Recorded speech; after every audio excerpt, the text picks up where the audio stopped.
آپ کو میرے ساتھ آنا ہوگا عمر. کہیں ایسا نہ ہو غم کی اس گھڑی میں لوگ اپنے راستوں سے بھٹک جائیں. انصار اور ان کے سردار بنو سعدہ کے مقام پر جمع ہو گئے ہیں اور مشورہ کر رہے ہیں کہ رسول اللہ کا خلیفہ کون ہوگا. مجھے لگتا ہے وہ سارے لوگ سعد ابن عبادہ کو خلیفہ بنانے کے حق میں ہیں.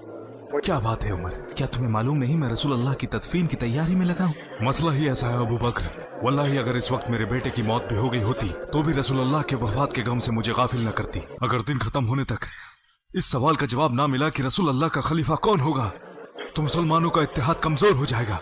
واللہ اسلام سب سے پہلے ہے یا صاحب رسول اللہ. یہاں کس بات کی مجلس ہو رہی ہے معاشر الانصار؟ ہم اللہ کے دین میں مددگار ہیں اور اسلام کے لیے ہم نے جی جان سے خدمت کی ہے. تو میرا ماننا ہے امیر بھی ہم ہی لوگوں میں سے ہونا چاہیے. یہ ہمارے سردار سعد ابن عبادہ ہیں اور ہم سب نے مل کر انہیں امیر بنانے کا فیصلہ لیا ہے. یا معاشر الانصار, آپ نے جو کچھ کہا وہ سچ کہا اور ہمیں آپ کی بات منظور ہے.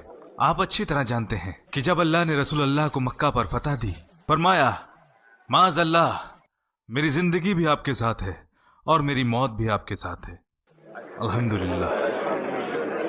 لیکن ہمیں مسلمانوں کے مستقبل کے بارے میں سوچنا ہے. میرا ماننا ہے کہ عرب قریش کے علاوہ کسی اور کو امیر قبول نہیں کریں گے کیونکہ ان کا حسب اور نسب باقیوں سے بہتر ہے. عرب صرف اسے ہی امیر مانیں گے جو ان کے بیچ میں سے چنا جائے. میرے پاس اس سے بہتر حل ہے. ایک امیر آپ میں سے ہونا چاہیے اور ایک امیر ہم میں سے. یہ مشورہ مسلمانوں کو کمزور کرے گا. دو امیر ہونے سے صرف تفرقہ اور اختلاف پیدا ہوگا.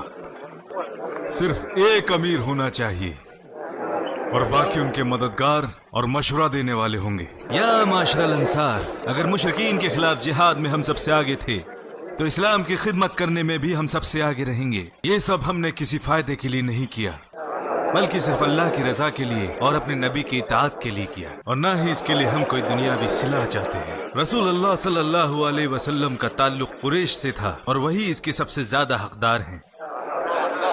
ہاتھ آگے بڑھا عمر. نہ واللہ جس نے محمد کو دین حق کے ساتھ بھیجا, واللہ جس قوم میں ابو بکر موجود ہوں اس کا میں امیر بننے کی سوچ بھی نہیں سکتا. آپ مجھ سے زیادہ مضبوط ہیں عمر. اگر مجھ میں مضبوطی ہے تو وہ آپ کی خدمت کے لیے. بعد رسول اللہ صلی اللہ علیہ وسلم آپ سے بڑھ کر کوئی بھی نہیں. آپ ہی رسول اللہ کے ساتھ پہلے شخص تھے جو غار ثور میں ان کے ساتھ اکیلے موجود تھے, اور جب رسول اللہ بیمار ہوئے تو انہوں نے آپ کو نماز میں امامت کرنے کا حکم دیا. یا معاشر الانصار, کیا آپ لوگوں کو علم نہیں کہ رسول اللہ نے ابو بکر کو نماز میں امامت کے لیے نامزد کیا؟ تو پھر کون آگے آ کر ابو بکر کی جگہ لے سکتا ہے؟ ہم کبھی ابو بکر سے آگے نہیں جائیں گے.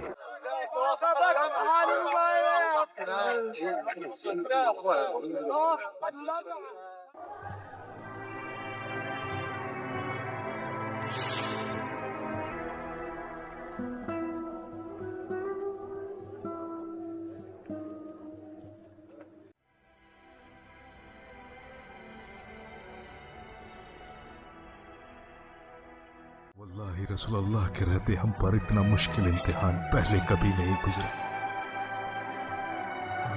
جیسا امتحان آج ہوا ہے. ایک طرف رسول اللہ کی موت کا صدمہ تھا اور دوسری طرف یہ ڈر کہ مسلمانوں کا اتحاد کمزور نہ پڑ جائے. اللہ نے آپ پر اپنی وحی بھیجی اور آپ کو ساری غلطیوں سے محفوظ رکھا جس سے ہمیں ہدایت ملتی رہی. مگر اچانک ہمیں اس مشکل دور میں بڑے امتحان کے ساتھ چھوڑ دیا گیا. اور جب مسلمانوں کا مستقبل آپ سے مشورے اور ایک رائے کے ساتھ کسی نتیجے پر پہنچتا ہے تو کوئی ایک دوسرے پر الزام نہیں لگائے گا کیونکہ یہ آپ سے مشورے کے ساتھ لیا گیا فیصلہ تھا. واللہ آپ نے بالکل سچ کہا ہے. آپ کا یہ رویہ رہتی دنیا تک لوگوں کو یاد رہے گا. یہ ان کو صحیح روشنی دکھائے گا اور پرکھنے کا پیمانہ ثابت ہوگا. اور جب رسول اللہ صلی اللہ علیہ وسلم کی وفات کے بعد وحی کا سلسلہ ختم ہو چکا ہے تو آپ مسلمانوں کو اللہ کی کتاب, رسول اللہ کی سننا اور آپسی مشورے سے ہی ہدایت لینی ہوگی. مگر ہم نے تو سنا ہے کہ وہاں آوازیں زیادہ بلند تھیں اور کچھ خود غرض لوگ باقی لوگوں کا فائدہ اٹھانا چاہتے تھے جب تک کہ وہ ابو بکر کے نام پر متفق نہ ہو گئے. پھر شورا کیا ہے عبداللہ؟ اس کا مطلب یہی ہے کہ لوگ اپنی سمجھ, قابلیت